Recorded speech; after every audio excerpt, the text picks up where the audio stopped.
Hi CC പ്ലസിലേക്ക് എല്ലാവർക്കും സ്വാഗതം. നമുക്കിന്ന് 7ാം ക്ലാസ്സിലെ കേരള പാഠാവലിയിലെ ആദ്യത്തെ അധ്യായത്തിലെ ആദ്യത്തെ പാഠഭാഗം നോക്കാം. ആദ്യത്തെ അധ്യായത്തിന്റെ പേരെന്താണ്? ആദ്യത്തെ യൂണിറ്റിന്റെ പേര് ഇളം കാറ്റ് തെല്ലൊന്ന് തൊട്ടെന്നു വന്നാൽ അല്ലെ. ചാപ്റ്ററിന്റെ പേര് ആദ്യത്തെ പാഠഭാഗത്തിന്റെ പേരെന്താണ്? ഭൂമിക്ക് വേണ്ടിയൊരു ലാവണ്യ ദൃശ്യോത്സവം. സുഗതകുമാരിയുടെ ലേഖനമാണ്. ഇന്നത്തെ ക്ലാസ്സിൽ നമ്മൾ ആദ്യത്തെ പാഠഭാഗമാണ് നോക്കാൻ വേണ്ടിയിട്ട് പോകുന്നത്. അതുപോലെ തന്നെ നമ്മുടെ 10th കുട്ടികൾക്ക് വേണ്ടിയിട്ട് CBSE സ്റ്റേറ്റ് കുട്ടികൾക്ക് വേണ്ടിയിട്ട് 1-to-1 ട്യൂഷൻ ബാച്ച് സ്റ്റാർട്ട് ചെയ്തിട്ടുണ്ട്. അപ്പൊ നിങ്ങളുടെ ലാംഗ്വേജ് അല്ലെങ്കിൽ മറ്റ് സബ്ജക്ട്സ് ഒക്കെ ഇംപ്രൂവ് ആക്കുന്നതിന് വേണ്ടിയിട്ട് ഈ ഒരു കോഴ്സിലേക്ക് ജോയിൻ ചെയ്യാവുന്നതാണ്. 9496949929 എന്ന നമ്പറിലേക്കാണ് വിളിക്കേണ്ടത്. കോൺടാക്ട് ചെയ്ത് കൂടുതൽ വിവരങ്ങൾ അറിയുക. അപ്പൊ നമുക്ക് ഇന്നത്തെ പാഠഭാഗം നോക്കാം. എന്താണ് പാഠഭാഗത്തിന്റെ പേര്? ഭൂമിക്ക് വേണ്ടി ഒരു ലാവണ്യ ദൃശ്യോത്സവം എന്നാണ് ഇന്ന് നമ്മൾ നോക്കാൻ പോകുന്ന പാഠഭാഗത്തിന്റെ പേര്. അധ്യായത്തിന്റെ പേര് ആദ്യത്തെ അധ്യായം യൂണിറ്റ് ഇളം കാറ്റ് തെല്ലൊന്ന് തൊട്ടെന്നു വന്നാൽ എന്നതാണ്. അതിൽ 3 പാഠഭാഗങ്ങളാണ് വരുന്നത്, 3 ചാപ്റ്റർ ആണ് വരുന്നത്. ആദ്യത്തെ ചാപ്റ്റർ ആണ് ഭൂമിക്ക് വേണ്ടി ഒരു ലാവണ്യ ദൃശ്യോത്സവം. നെക്സ്റ്റ് ഒരു ദിനാന്ത സഞ്ചാരം. ഏറ്റവും അവസാനത്തെ പാഠഭാഗമാണ് മനസ്സിലെ കിളി. ഈ 3 ചാപ്റ്റേഴ്സ് ആണ് നമ്മളുടെ ആദ്യത്തെ പാഠഭാഗത്തിൽ ഉൾക്കൊള്ളിച്ചിരിക്കുന്നത്. അപ്പൊ നമുക്ക് അതിലെ ആദ്യത്തെ പാഠഭാഗം നോക്കാം. ഇളം കാറ്റ് തെല്ലൊന്ന് തൊട്ടെന്നു വന്നാൽ. ഇലകൾ എന്ന് പറയുന്ന ഒരു കവിതയിലാണ് ഈ ഒരു ചാപ്റ്റർ സ്റ്റാർട്ട് ചെയ്യുന്നത് അല്ലെ. ജി കുമാരപിള്ളയുടെ ഇലകൾ എന്ന കവിത. വനപർവത്തിൽ നിന്നാണ് ഈ ഒരു കവിത എടുത്തിരിക്കുന്നത്. ജി കുമാരപിള്ളയുടെ വനപർവത്തിൽ നിന്നാണ് ഇലകൾ എന്ന കവിത എടുത്തിരിക്കുന്നത്. എന്താണ് പറയുന്നത് കവിതയില്? ഉണങ്ങിച്ചുളിഞ്ഞും കരിഞ്ഞും മുരിഞ്ഞും ദ്രവിക്കാനിരിക്കും മരക്കൊമ്പ് കാൺകെ മഴക്കാറുകൊണ്ട് മഴത്തുള്ളി വീണ് മരച്ചോട്ടിലെങ്ങോ മഴത്തുള്ളി തൊട്ടു. മഴത്തുള്ളി തൊട്ടൊരു മഹേന്ദ്രജാലം തിരിച്ചു തുടിച്ചു മരക്കൊമ്പിലെങ്ങും മരിക്കാനിരിക്കും മരക്കൊമ്പ് തോറും കുനുത്തു കുരുത്തു മുളപ്പായി പൊടിപ്പായി. അപ്പൊ ഈ കവിത നമ്മൾ ഓൾറെഡി ക്ലാസ് റൂമിൽ ടീച്ചേഴ്സ് പഠിപ്പിച്ചിട്ടുണ്ടായിരിക്കും അല്ലെ. എന്താണ് ഇതിൽ പറയുന്നത്? മരക്കൊമ്പ് ഉണങ്ങി, അതുപോലെ തന്നെ വീഴാറായി നിൽക്കുന്ന മരക്കൊമ്പിലെ കരിഞ്ഞ ഇലകള് അല്ലെ. അപ്പോ ആദ്യ മഴ അതിലേക്ക് ഏൽക്കുമ്പോൾ അതിന് പുതിയൊരു മുള വരികയാണ്, ഒരു പുനർജീവനം അല്ലെ. ഒന്ന് പുനർജനിക്കുകയാണ് ചെയ്യുന്നത്. എല്ലാം അവസാനിച്ചു എന്ന ഒരു സ്റ്റേജിൽ നിൽക്കുമ്പോഴും അവസാനം ഒരു ഒരു കൈത്താങ്ങായി വരുന്നതാണ് ഇവിടെ മഴത്തുള്ളി എന്ന് പറയുന്നത്. അപ്പൊ ഉണങ്ങി ചുളിഞ്ഞും കരിഞ്ഞും മുരിഞ്ഞും ദ്രവിക്കാനിരിക്കും മരക്കൊമ്പ് കാൺകെ മഴക്കാറ് കൊണ്ട് മഴത്തുള്ളി വീണു മരച്ചോട്ടിലെങ്ങോ മഴത്തുള്ളി തൊട്ടു. മഴത്തുള്ളി തൊട്ടൊരു മഹേന്ദ്രജാലം. മഹേന്ദ്രജാലമാണെന്നാണ് പറയുന്നത്. മഴത്തുള്ളി ആ ഒരു ഇലയിൽ വന്ന് വീണപ്പോൾ, അല്ലെങ്കിൽ ആ ഒരു മരക്കൊമ്പിൽ, ആ കരിഞ്ഞ് ഉണങ്ങി നിൽക്കുന്ന, താഴെ വീഴാറായി നിൽക്കുന്ന ആ ഒരു മരക്കൊമ്പിലേക്ക് ആ മഴത്തുള്ളി വന്ന് വീണപ്പോൾ മഹേന്ദ്രജാലം സംഭവിച്ചു എന്നാണ് കവിതയിൽ പറയുന്നത്. തിരിച്ചു തുടിച്ചു മരക്കൊമ്പിലെങ്ങും മരിക്കാനിരിക്കും മരക്കൊമ്പ് തോറും കുനുത്തു കുരുത്തു മുളപ്പായി പൊടിപ്പായി. അപ്പൊ ആ മഴത്തുള്ളികൾ ആ ഒരു മരക്കൊമ്പിലേക്ക് വീണതും അതിൽ പുതിയ മുളകൾ വരാൻ, പുതിയ ഇലകൾ കിളിർക്കാൻ തുടങ്ങി. അപ്പൊ എല്ലാം അവസാനിച്ചു എന്ന ഒരു സ്റ്റേജിലാണ് നിൽക്കുന്നത് അല്ലെ. ഇത് നമ്മുടെ മനുഷ്യരുടെ ജീവിതവുമായിട്ടൊക്കെ നമുക്ക് എന്ത് ചെയ്യാം? സാമ്യപ്പെടുത്തി പറയാവുന്നതാണ് അല്ലെ. എല്ലാം തീർന്നു, എനിക്കിനി ഒന്നും ചെയ്യാൻ സാധിക്കില്ല എന്ന് പറയുമ്പോഴും ഒരു കച്ചിത്തുരുമ്പ് എവിടെയെങ്കിലും ഉണ്ടായിരിക്കും ഒന്ന് പിടിച്ചു കയറാൻ. അതുപോലെ ഇവിടെയും മറഞ്ഞു വീഴാറായ ആ ഒരു മരത്തിന് പുതുജീവൻ നൽകുകയാണ് ആര്? ആ ഒരു മഴ. അപ്പൊ ഇവിടെ പോരാടി മുന്നോട്ടേക്ക് പോകുന്നവരെ കുറിച്ചിട്ടാണ് പറയുന്നത്. എല്ലാം എവിടെ അവസാനിക്കുന്നില്ല എന്നൊരു ആശയമാണ് ഈ ഒരു കവിതയിൽ നിന്ന് നൽകുന്നത്. അപ്പൊ വനപർവത്തിൽ നിന്നുമാണ് എടുത്തിരിക്കുന്നത്. ആരാണ് എഴുത്തുകാരൻ? ജി കുമാരപിള്ളയാണ്. അപ്പൊ ഇതൊക്കെ മനസ്സിലാക്കി വെക്കണം. ഇലകൾ എന്ന് പറയുന്ന കവിതയിൽ എന്താണ് പ്രധാന ആശയമായിട്ട് വരുന്നത്? ആരാണ് അത് എഴുതിയിരിക്കുന്നത്? ജി കുമാരപിള്ളയാണ് എഴുതിയിരിക്കുന്നത്. ഏതിൽ നിന്നാണ് എടുത്തിരിക്കുന്നത്? വനപർവത്തിൽ നിന്നാണ് എടുത്തിരിക്കുന്നത്. അപ്പൊ ഈ ഒരു ഇലകൾ എന്ന് പറയുന്ന കവിതയിൽ നിന്ന് സ്റ്റാർട്ട് ചെയ്യുകയാണ് നമ്മളുടെ ഈ ഒരു പാഠഭാഗം, അല്ലെങ്കിൽ ഈ ഒരു യൂണിറ്റ്. ആദ്യത്തെ പാഠഭാഗമാണ് ഭൂമിക്ക് വേണ്ടി ഒരു ലാവണ്യ ദൃശ്യോത്സവം എന്ന് പറയുന്നത്. ഭൂമിക്ക് വേണ്ടി ഒരു ലാവണ്യ ദൃശ്യോത്സവം എന്ന് പറയുന്ന പാഠഭാഗത്തിൽ നീലക്കുറിഞ്ഞുകളെ കുറിച്ചിട്ടാണ് പറയുന്നത് അല്ലെ. ചിത്രത്തിൽ കാണുന്നത് പോലെ തന്നെ നീലക്കുറിഞ്ഞുകളെ കുറിച്ചിട്ടാണ് പറയുന്നത്. ഭൂമിയുടെ മനോഹരമായ സൗന്ദര്യത്തെ കുറിച്ചിട്ടും ഭൂമി നമുക്ക് നൽകുന്ന ഒരുപാട് കാഴ്ചകളെ കുറിച്ചിട്ടും എല്ലാം ഈ ഒരു പാഠഭാഗത്തിൽ ചർച്ച ചെയ്യുന്നുണ്ട്. സുഗതകുമാരിയുടെ ലേഖനമാണെന്ത്? ഭൂമിക്ക് വേണ്ടി ഒരു ലാവണ്യ ദൃശ്യോത്സവം. അപ്പൊ സുഗതകുമാരി എന്ന് പറയുന്ന എഴുത്തുകാരിയുടെ ഒരു ലേഖനമാണ് എന്ത്? ലേഖനമാണ് ഭൂമിക്കു വേണ്ടി ഒരു ലാവണ്യ ദൃശ്യോത്സവം. പ്രകൃതിയുടെ സൗന്ദര്യത്തെ കുറിച്ച്, പ്രകൃതിയുടെ അനുഗ്രഹങ്ങളെ കുറിച്ചിട്ട്, മനുഷ്യർക്ക് വേണ്ടിയിട്ട് പ്രകൃതി കാത്തു വെച്ചിരിക്കുന്ന സൗന്ദര്യത്തെ കുറിച്ചിട്ട്, അതുപോലെ തന്നെ നമ്മൾ ഇനി കാണാൻ കിടക്കുന്ന എന്തെല്ലാം കാഴ്ചകളാണ് ഈ ഒരു ഭൂമിയിൽ ഉള്ളത്, അതെല്ലാം എത്ര സൗന്ദര്യാത്മകമാണ് എന്നതിനെ കുറിച്ചിട്ടൊക്കെ ഇതിൽ പറയുന്നുണ്ട്. മാത്രമല്ല, ഒരു മനുഷ്യൻ എങ്ങനെയാണ് പ്രകൃതിയെ നശിപ്പിക്കുന്നത് അല്ലെങ്കിൽ നശിപ്പിക്കാൻ കാരണമാകുന്നത്, ഇത്തരത്തിലുള്ള സൗന്ദര്യങ്ങളെല്ലാം തന്നെ ഭൂമിയിലെ അല്ലെങ്കിൽ പ്രകൃതിയിൽ ഇത്തരത്തിലുള്ള സൗന്ദര്യങ്ങളെല്ലാം തന്നെ നശിച്ചു പോകാൻ കാരണം പ്രധാനമായും ആരാണെന്നാണ് പറയുന്നത്? മനുഷ്യരാണെന്നാണ് പറയുന്നത്. അപ്പോ മനുഷ്യന്മാര് ചെയ്യുന്ന കുറെ കാര്യങ്ങൾ, പ്രകൃതിക്കെതിരായി ചെയ്യുന്ന കുറെ കാര്യങ്ങള്, അതുപോലെ തന്നെ ഈ മനോഹരമായ ദൃശ്യങ്ങളെല്ലാം ശരിക്കും ആർക്ക് വേണ്ടിയിട്ടാണ് എന്ന് കവി ചോദിക്കുന്നുണ്ട് അല്ലെ? അപ്പോ ആർക്ക് വേണ്ടിയിട്ടാണ് ഇത്? പ്രകൃതിയെ നശിപ്പിക്കുന്നവർക്ക് വേണ്ടിയിട്ടല്ല, പ്രകൃതിയെ സ്നേഹിക്കുന്നവർക്ക് വേണ്ടിയിട്ടാണ്. അതിൽ പ്രകൃതിയിൽ തന്നെയുള്ള മറ്റുള്ള ജീവജാലങ്ങളെയാണ് കവിയത്രി എന്ത് ചെയ്യുന്നത്? പരാമർശിക്കുന്നത്. വണ്ടുകള്, തേൻ കുടിക്കാൻ വരുന്ന വണ്ടുകള്, അതുപോലെ തന്നെ പൂമ്പാറ്റകള്, പക്ഷികള്, അത്തരത്തിലുള്ള പ്രകൃതിയുമായി ബന്ധപ്പെട്ട മറ്റ് ജീവജാലങ്ങൾക്കാണ് ഈ സൗന്ദര്യത്തിന്റെ അവകാശം. കാരണം അവരെന്ത് ചെയ്യുന്നില്ല? പ്രകൃതിയെ നശിപ്പിക്കുന്നില്ല എന്നാണ് ആര് പറയുന്നത്? കവിയത്രി പറയുന്നത്. ഈ പാഠഭാഗം നീലക്കുറിഞ്ഞി പൂക്കൾ പൂക്കുന്നതിനെ ആസ്പദമാക്കി പ്രകൃതിയുടെ സൗന്ദര്യത്തെയും അത് സംരക്ഷിക്കേണ്ടതിന്റെ ആവശ്യകതയെയും കുറിച്ച് പ്രതിപാദിക്കുന്ന ഒരു ലേഖനമാണ്. അപ്പൊ ആദ്യത്തെ ഈ ഒരു ഭാഗത്ത് നിന്ന് തന്നെ നമുക്ക് എന്ത് കിട്ടുന്നുണ്ട്? ഈ പാഠഭാഗത്തിന്റെ ഒരു ബേസിക് ആയിട്ടുള്ള ഒരു ഐഡിയ നമുക്ക് കിട്ടുന്നുണ്ട് അല്ലെ? നീലക്കുറിഞ്ഞി പൂക്കള് അല്ലെ, നീലക്കുറിഞ്ഞി പൂക്കൾ പൂക്കുന്നതിനെ ആസ്പദമാക്കിയിട്ട് പ്രകൃതിയുടെ സൗന്ദര്യം, അതുപോലെ തന്നെ അത് സംരക്ഷിക്കേണ്ടതിന്റെ ആവശ്യകത, ഇവ രണ്ടുമാണ് എന്തിൽ പ്രതിപാദിക്കുന്നത്? ഈ ഒരു പാഠഭാഗത്തിൽ പ്രതിപാദിക്കുന്നത്. അപ്പൊ നീലക്കുറിഞ്ഞി പൂക്കൾ പൂക്കുന്നതിനെ കുറിച്ചിട്ട്, അതിന്റെ സൗന്ദര്യം, പ്രകൃതിയുടെ സൗന്ദര്യം, അത് നാം എത്രത്തോളം കാത്തു സൂക്ഷിക്കണം എന്നതിനെ കുറിച്ചെല്ലാം ഈ ഒരു പാഠഭാഗം ചർച്ച ചെയ്യുന്നുണ്ട്.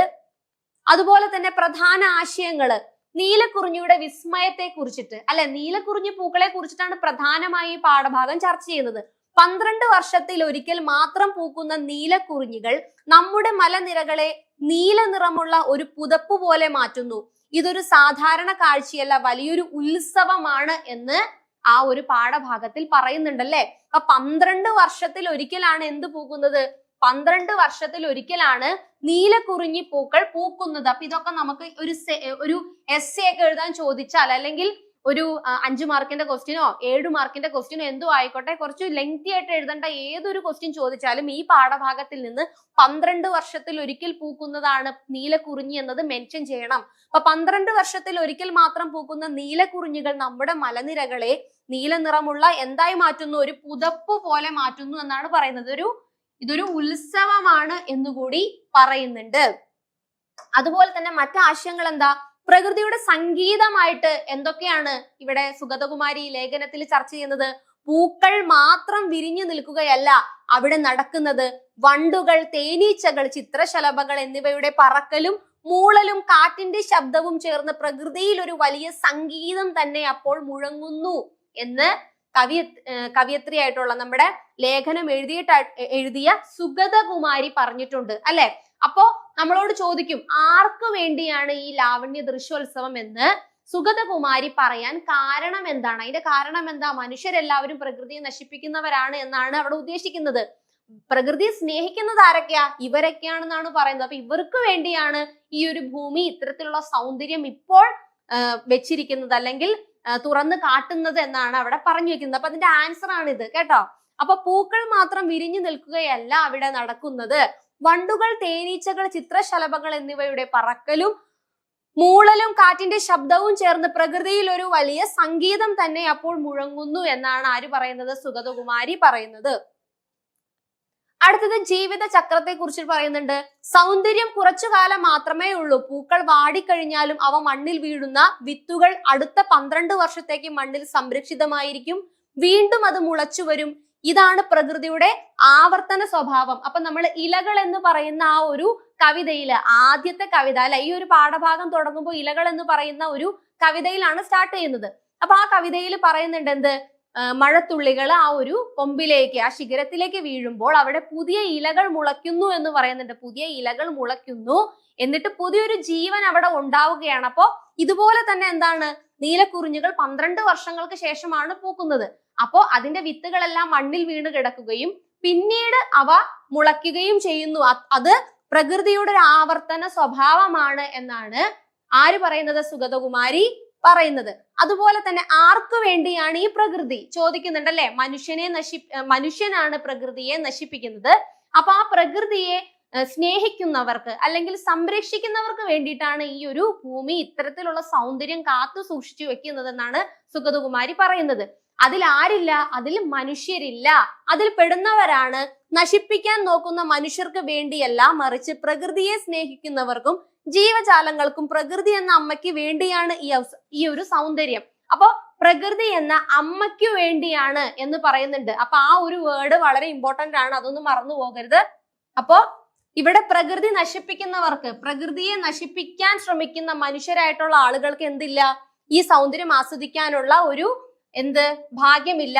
ആർക്കൊക്കെയാണ്? മറ്റ് ജീവജാലങ്ങൾക്ക്, പ്രകൃതിയെ സ്നേഹിക്കുന്നവർക്ക്, അതുപോലെ തന്നെ ഭൂമി എന്ന പ്രകൃതി എന്ന അമ്മയ്ക്കും, ഭൂമി എന്ന അല്ലെങ്കിൽ പ്രകൃതി എന്ന അമ്മയ്ക്കും വേണ്ടിയിട്ടാണ് ഈ ഒരു ഭൂമിയുടെ സൗന്ദര്യം നിലനിർത്തുന്നത് എന്നാണ് ഈ ഒരു പാഠഭാഗത്തിൽ പറയുന്നത്. കൂടാതെ ലേഖികയുടെ സന്ദേശം എന്താണ്? ഈ ഒരു പാഠഭാഗത്തിൽ നിന്ന് നമുക്ക് എന്ത് സന്ദേശമാണ് ലഭിക്കുന്നത്? ഒരു എസ്സേ ക്വസ്റ്റ്യൻ എഴുതുകയാണെങ്കിൽ നമ്മൾ ഒരു 3 പാരഗ്രാഫ് എങ്കിലും തിരിച്ചിട്ട് എഴുതണം, അല്ലെ? അപ്പൊ ഈ ഒരു പാഠഭാഗത്തിന് ഒരു സ്റ്റാർട്ടിങ് കൊടുക്കണം. സ്റ്റാർട്ടിങ് കൊടുക്കുമ്പോൾ നമ്മൾ എന്ത് ചെയ്യും? ഇത് സുഗതകുമാരിയുടെ ഒരു ലേഖനമാണെന്നും പ്രകൃതിയുടെ സൗന്ദര്യത്തെ കുറിച്ചിട്ടാണ് പറയുന്നതെന്നും അങ്ങനെയുള്ള കുറച്ച് ബേസിക് ആയിട്ടുള്ള കാര്യങ്ങൾ ഫസ്റ്റ് പാരഗ്രാഫിൽ കൊടുത്ത് സെക്കൻഡ് പാരഗ്രാഫിൽ ഒന്ന് വിശദീകരിക്കും. ലാസ്റ്റ് പാരഗ്രാഫിൽ എപ്പോഴും നമ്മളൊരു മെസ്സേജ് കൊടുക്കണം. അപ്പൊ സന്ദേശത്തിൽ നമുക്ക് ഇത് ഉൾപ്പെടുത്താം. നാം ഈ സൗന്ദര്യം ആസ്വദിക്കണം, എന്നാൽ അത് നശിപ്പിക്കരുത്. നമ്മുടെ ഭാവി തലമുറയ്ക്കും ഈ അത്ഭുത കാഴ്ചകൾ കാണാൻ അവസരം ലഭിക്കത്തക്ക രീതിയിൽ പ്രകൃതിയെ സംരക്ഷിക്കണം. അപ്പോ എന്താണ്? ഈ ഒരു സൗന്ദര്യത്തെ നമ്മൾ എന്ത് ചെയ്യുക? ആസ്വദിക്കണം. പക്ഷേ അതിനെ എന്ത് ചെയ്യരുത്? നശിപ്പിക്കരുത് എന്ന സന്ദേശമാണ് ഈ ഒരു ലേഖനത്തിൽ നിന്ന് നൽകുന്നത്. മാത്രമല്ല, നമ്മൾ കാണാത്ത ഒരുപാട് കാഴ്ചകൾ എവിടെയുണ്ട്? ഈ ഭൂമിയിലുണ്ട്. അപ്പോ ഈ കാഴ്ചകളെല്ലാം കാണാൻ വരൂ എന്നുകൂടി എന്ത് ചെയ്യുന്നുണ്ട്? ഈ ഒരു കവിയത്രി അല്ലെങ്കിൽ ലേഖിക നമ്മളോട് പറയുന്നുണ്ട്. ഈ കാഴ്ചകളെല്ലാം നിങ്ങൾ ഇനിയും ജീവിതത്തിൽ കാണാൻ ഒരുപാട് മനോഹരമായ കാഴ്ചകൾ എവിടെയുണ്ട്? ഭൂമിയിലുണ്ട്, പ്രകൃതിയിലുണ്ട്. അപ്പൊ ഇതിലേക്ക് നിങ്ങൾ തിരിച്ചു വരൂ അല്ലെങ്കിൽ കാണാൻ വരൂ എന്നുകൂടി പറയുന്നുണ്ട്. പക്ഷെ ആ സൗന്ദര്യത്തെ എന്ത് ചെയ്യരുത്? നശിപ്പിക്കരുത് എന്ന് പറഞ്ഞുകൊണ്ടാണ് ഈ ഒരു പാഠഭാഗം അവസാനിക്കുന്നത്.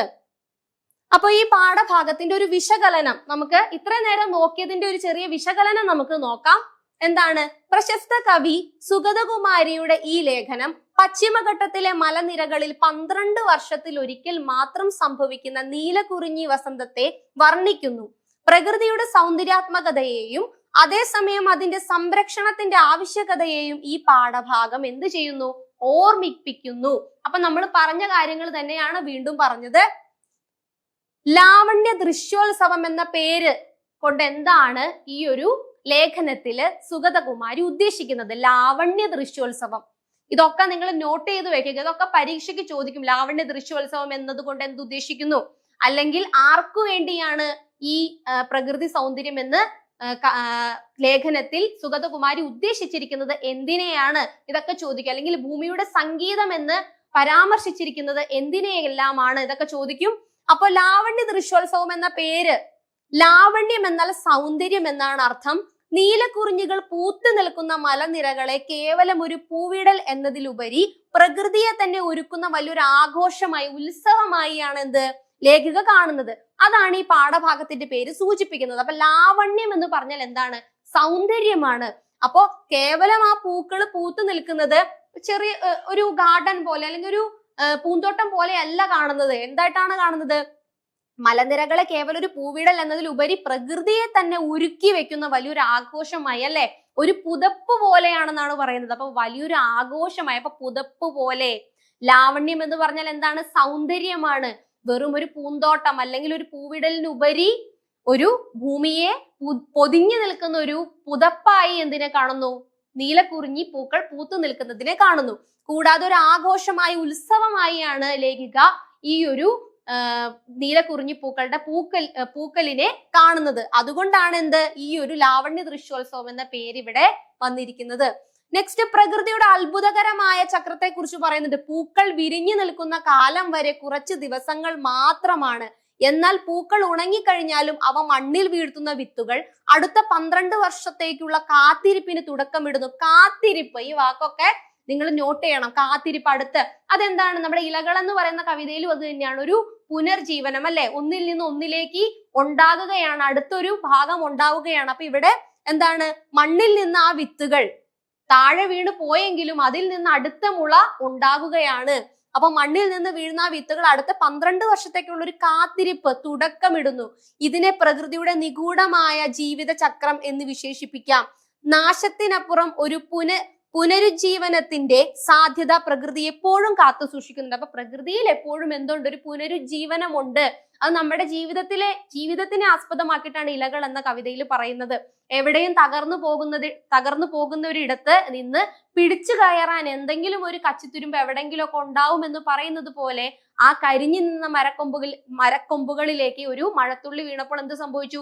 പുതിയ ഇലകൾ മുളച്ചു. അപ്പൊ നമുക്ക് എഴുതാൻ വേണ്ടിയിട്ട് ഒരുപാട് കാര്യങ്ങൾ കിട്ടും. ഒരു ക്വസ്റ്റ്യനിൽ ഏതൊരു ക്വസ്റ്റ്യൻ ചോദിച്ചാലും നമ്മൾ എന്ത് ചെയ്യുക? അതിനെ ആസ്പദമാക്കി ആൻസർ എഴുതുക. ഇനി സംഗീത സാന്ദ്രമായ അന്തരീക്ഷത്തെ കുറിച്ചിട്ട് പറയുന്നുണ്ട് പാഠഭാഗത്തില്. പൂക്കളുടെ കാഴ്ച മാത്രം പോരാ, അവയോടൊപ്പം പ്രകൃതിയുടെ ഓരോ അംശവും ഒരു ഉത്സവ പ്രതീതി ഉണ്ടാക്കുന്നു എന്നാണ് ആര് പറയുന്നത്? ലേഖിക പറയുന്നത്. അപ്പൊ ഇവിടെ വണ്ടുകളുടെയും തേനീച്ചകളുടെയും മൂളൽ എന്താണ്? പ്രകൃതിയുടെ താളമായാണ് മാറുന്നത്. ശലഭങ്ങളുടെയും തുമ്പികളുടെയും ചിറകടി എന്താണ്? ഒരു കൂട്ടം സംഗീതജ്ഞരെയാണ് ഉദ്ദേശിക്കുന്നത്. അതേപോലെ ഇളം കാറ്റ് എന്നതിൽ നിന്ന് വനദേവതകളുടെ സ്പർശനം പോലെ അത് മലനിരകളെ തഴുകി കടന്നു പോകുന്നു എന്നാണ് ഉദ്ദേശിക്കുന്നത്. ആർക്കു വേണ്ടിയാണ് ഈ പൂക്കാലം? അതാണ് നമ്മൾ മുന്നേ പറഞ്ഞത്. ഇത് പ്രധാനപ്പെട്ട ഒരു ക്വസ്റ്റ്യൻ ആണ്. ഇപ്പൊ നമ്മൾ പറഞ്ഞതെല്ലാം ഈ പാഠഭാഗവുമായി ബന്ധപ്പെട്ട് ചോദിക്കാവുന്നതാണ്. അതിലിത് വളരെ പ്രധാനപ്പെട്ടതാണ്. ഇതൊരു സാമൂഹിക വിമർശനം കൂടിയാണ്. മനുഷ്യൻ പ്രകൃതിയെ നശിപ്പിക്കാൻ നോക്കുമ്പോൾ പ്രകൃതി തന്നെ ഒരുക്കുന്ന ഈ സൗന്ദര്യം സത്യത്തിൽ ആർക്കു വേണ്ടിയാണെന്ന ചോദ്യം എഴുത്തുകാരി ഉന്നയിക്കുന്നു. ഇത് മനുഷ്യർക്ക് വേണ്ടിയല്ല, മറിച്ച് പ്രകൃതിയെ സ്നേഹിക്കുകയും ആരാധിക്കുകയും ചെയ്യുന്നവർക്കും കണ്ണിൽ കാണാനാവാത്ത കോടിക്കണക്കിന് പ്രാണികൾക്കും ഭൂമി എന്ന അമ്മയ്ക്കും വേണ്ടി മാത്രമുള്ളതാണെന്ന് അവർ ഉറപ്പിച്ചു പറയുന്നു. അപ്പൊ ഈ ഒരു ചോദ്യം വളരെ പ്രധാനപ്പെട്ടതാണ് കേട്ടോ. പരിസ്ഥിതി അതുപോലെ തന്നെ സ്നേഹത്തിന്റെ സന്ദേശം എന്താണ് പ്രകൃതിയിൽ നിന്ന് നമുക്ക് ലഭിക്കുന്നത്? പ്രകൃതിയെ വെറും ഉപഭോഗ വസ്തുവായി കാണാതെ അതിന്റെ ഭാഗമായി ജീവിക്കണമെന്ന് ഈ പാഠഭാഗം നമ്മെ ഓർമ്മിപ്പിക്കുന്നു. ഭാവി തലമുറയ്ക്കും ഈ നീലക്കുറിഞ്ഞി വസന്തം കാണാൻ കഴിയണം. അതിനായി പ്രകൃതിയെ സംരക്ഷിക്കേണ്ട ബാധ്യത ആർക്കുണ്ട്? മനുഷ്യരായിട്ടുള്ള നമുക്കുണ്ട് എന്നാണ് പറയുന്നത്. അപ്പോ ഇന്നത്തെ ഈ ഒരു ക്ലാസ്സിൽ നമ്മൾ നോക്കിയത് 7th സ്റ്റാൻഡേർഡിലെ കേരള പാഠാവലിയിലെ ആദ്യത്തെ അധ്യായം അല്ലെ, ഇളം കാറ്റ് തെല്ലൊന്നു തൊട്ടെന്ന് വന്നാൽ. അതിൽ 3 ചാപ്റ്റേഴ്സ് ഉണ്ട്. അതിൽ ആദ്യത്തെ പാഠഭാഗമായിട്ടുള്ള ഭൂമിക്ക് വേണ്ടി ഒരു ലാവണ്യ ദൃശ്യോത്സവം എന്ന പാഠഭാഗമാണ് നമ്മൾ നോക്കിയത്. അപ്പൊ ഇനിയും നെക്സ്റ്റ് വീഡിയോയിൽ നമുക്ക് അടുത്ത പാഠഭാഗങ്ങളും ഈ ഒരു പാഠഭാഗത്തിൽ നിന്ന് ചോദിക്കാൻ സാധ്യതയുള്ള ചോദ്യങ്ങളും എല്ലാം ചർച്ച ചെയ്യാം. അപ്പൊ നമ്മൾ പറഞ്ഞിരുന്നു 10th CBSE സ്റ്റേറ്റ് കുട്ടികൾക്ക് വേണ്ടിയിട്ടുള്ള 1-to-1 ട്യൂഷൻ ബാച്ച് സ്റ്റാർട്ട് ചെയ്തിട്ടുണ്ടെന്ന്. അത് 10th കുട്ടികൾക്ക് മാത്രമല്ല കേട്ടോ, LP UP സെഷനിൽ വരുന്ന എല്ലാ കുട്ടികൾക്കും നമ്മൾ 1-to-1 ട്യൂഷൻ അവൈലബിൾ ആണ്. 1-to-1 ട്യൂഷൻ പ്രൊവൈഡ് ചെയ്യുന്നുണ്ട്.